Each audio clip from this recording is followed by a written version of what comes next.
Kejaksaan Republik Indonesia tidak hanya menangani perkara pidana, tetapi juga berperan dalam memberikan perlindungan hukum di bidang perdata dan tata usaha negara (Datun). Dalam bidang pidana, jaksa bertindak sebagai penuntut umum, sedangkan di bidang perdata, kejaksaan membantu masyarakat dan negara melalui bantuan hukum, pendampingan, dan penyelesaian sengketa secara damai. Sejak 1977, Kejaksaan mulai memperkuat perannya di bidang perdata dengan membentuk unit khusus dan Direktorat Perdata dan Bantuan Hukum. Kejaksaan menjadi advokat jeneral merupakan bagian dari strategi RPJPN 2025 hingga 2045 untuk mewujudkan supremasi hukum yang adil, pasti, dan berbasis HAM. Kejaksaan Republik Indonesia sebagai advokat jeneral. Transformasi Kejaksaan Republik Indonesia dalam Rencana Pembangunan Jangka Panjang Nasional 2025 hingga 2045 dan RPJMN tahap pertama 2025 hingga 2029 menandai perubahan besar dalam fungsi dan perannya.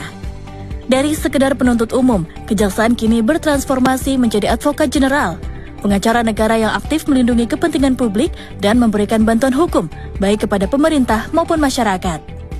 Dengan transformasi ini, Kejaksaan tidak hanya menegakkan hukum, tetapi juga memastikan perlindungan hak asasi, keadilan substantif, dan kepastian hukum yang merata. Masyarakat akan merasakan langsung manfaatnya melalui perlindungan hukum yang lebih inklusif dan kehadiran negara yang lebih responsif terhadap persoalan hukum publik.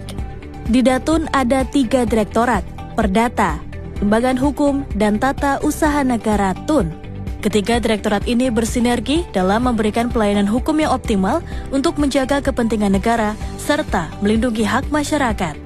Kejaksaan dapat membantu melindungi aset negara yang digugat secara tidak sah, agar tetap aman dan tidak berpindah ke pihak yang tidak berhak.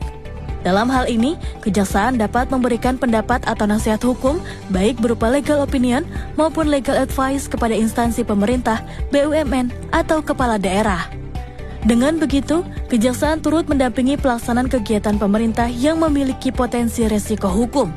Salah satu contoh nyatanya adalah ketika Kejaksaan membantu pemerintah daerah mengurus aset tanah yang diklaim oleh pihak swasta atau saat memberikan pendapat hukum dalam proyek pembangunan agar sesuai dengan regulasi yang berlaku.